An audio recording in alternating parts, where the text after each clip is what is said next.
Today, I'll show you how to add a new email to your Facebook account. First, open the Facebook app on your mobile phone. Then, tap on the menu or profile icon at the top right corner. Now, scroll down and you'll find the Settings and Privacy option. Tap on it.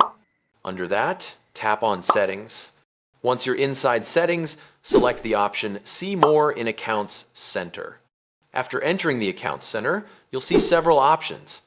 From there, tap on Personal Details. Here, you'll find an option called Contact Info. Tap on it. Now you will see the Add Email option at the bottom. Tap on it. After this, you'll get a box to add your new email ID.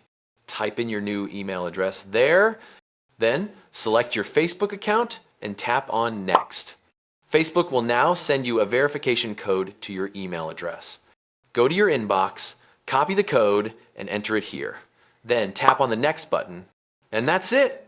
Thanks for watching. Follow and subscribe for more tips and tricks.